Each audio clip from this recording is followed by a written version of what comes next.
You know, another thing I'm learning is that you can listen, you can truly listen to somebody, you can truly empathize with somebody, and it's not always about making a decision or a judgment about them. That's something that I realized that I thought, for some reason I thought I had to operate that way. And well, that's the world that we come from. When you're in a system, when you encounter things, you have to file them into your system. And so we've kind of been trained for a lifetime of systematizing people into an ideology, and we're trying really hard to not continue to do that. There's a way to be impacted by empathetically interacting with somebody that's not, that judgment doesn't have to be a component of it. And you know, which brings me to the fact that like a year later, I don't have any more answers than I had a year ago. But I'll tell you, I do believe that my soul is richer because I've made some progress in knowing and loving myself more. And that's through therapy, through introspection, through conversations. And I'm beginning to experience how understanding and accepting myself has expanded my capacity to love other people. That's where I felt like I've needed to focus a lot of my energy for the past year in terms of my spiritual journey.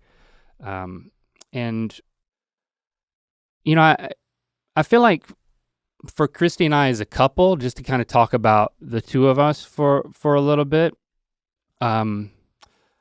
this journey is really stretching us. And I mean, really good stretching is really not comfortable. You know, it's sometimes it hurts a little. It needs to hurt in the right way so that ultimately it's strengthening. And definitely the experiences that we're going through together and the spiritual components of that included are strengthening our bond.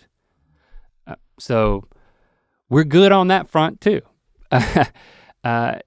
Christy really helped me figure out what I wanted to say today. And you know, as I was kind of prepping it, you know, I texted her yesterday and I sent something to her, and I just also told her how much I love us. And she replied and said, "I love us too. I want you to feel freedom and embrace the journey that you are on." Heart emoji. And it meant so much, you know, to have her support and to say, be free, embrace what you're going through. You know, you're not a victim of something. You know, this is a journey to be embraced, to be celebrated, and you know, but I'm just so grateful that she loves me in that way, and that she can send me that text, you know.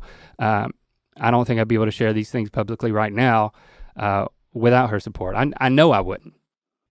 To watch more Ear Biscuits, click on the playlist on the right. To watch the previous episode of Ear Biscuits, click on the playlist to the left. And don't forget to click on the circular icon to subscribe. If you prefer to listen to this podcast, it's available on all your favorite podcast platforms.